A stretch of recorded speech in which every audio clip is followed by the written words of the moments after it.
Hey everyone, week 2 recap. As you know, the NFL is absolutely insane. Things change week to week so fast, and there's no difference as well in our leagues. So, people's teams are looking phenomenal, and then have a bad week and not so phenomenal, and vice versa. So, let's just recap minor league first.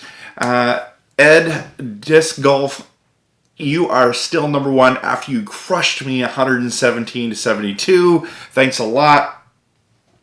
Thanks a lot. And Knuckle Draggers, okay, listen, Matt, you are proving me wrong right now. Great start to the season. I thought your team was awful. Your team has not been awful. In fact, you're the second best team. You and Ed are the two undefeated teams. And then there's a massive tie from third all the way to eighth. It's Dave, Paul, Scott, myself, and Sean. Now listen, Sean, you missed the show. I get it. Last week was super bad, but you pulled off a big victory over Ruben, who now is 2-0 and 103-99.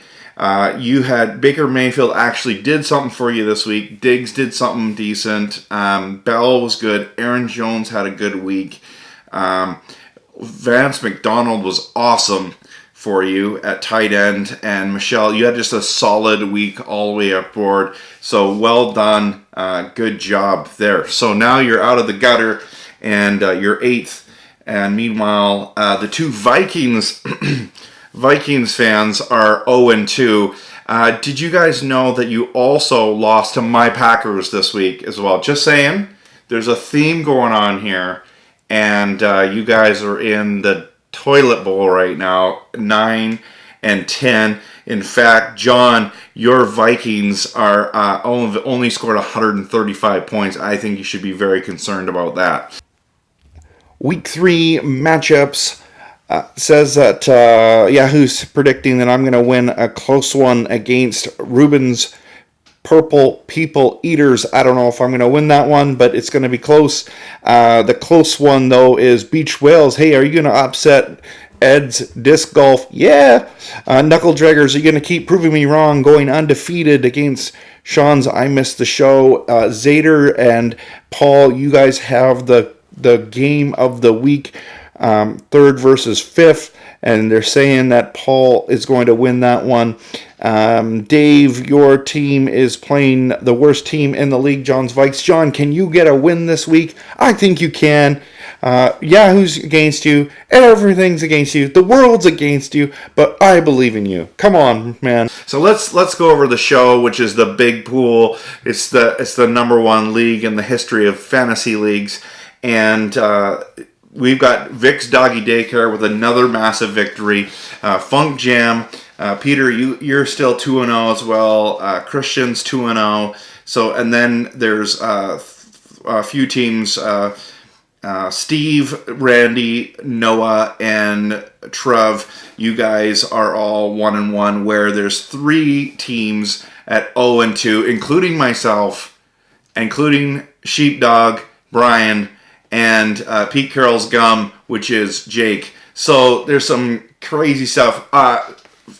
Not a huge week for Fob in our league, but I decided to spend $30-something and get Samuel to back up Connor, just in case, in fact. But now I found out that Connor's totally fine and he's going to be great, so I kind of wasted $33 or whatever I spent there. So that sucks. But, so last week, the big matchups were Funk Jam destroyed me. Now, granted, I had Drew Brees that got me negative 0.48 points, so that doesn't help. Still probably wouldn't have won even though that happened. Christian, you had beaten Noah, and Wagner, you lost just barely to Trev. Uncle Rico, love that name, by the way, it's just fantastic.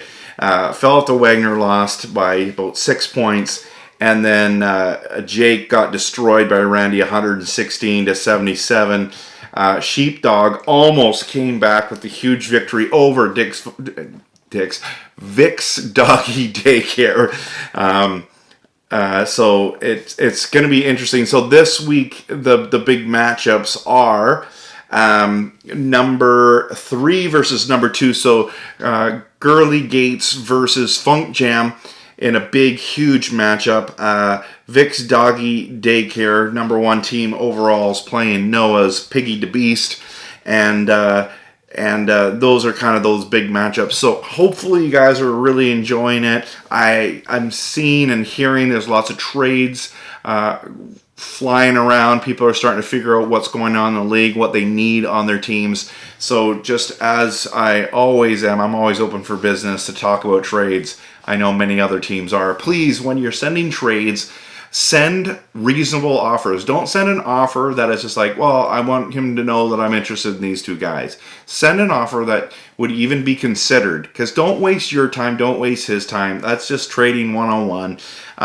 I approve every trade because or in the years past, I used to lopsided deals. I used to just not do unless there's collusion. I'll veto that, but everything else gets totally passed because it's your team, it's your fantasy season, there's lots on the line, and if you want to take a risk on a certain player or a certain group of players, go for it. I encourage trading, I encourage picking guys up off waivers, I encourage trying to manage your team the best that you can. Thanks so much for being in the league, guys.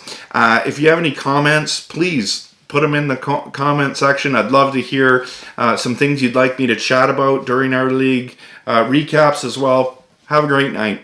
Peace.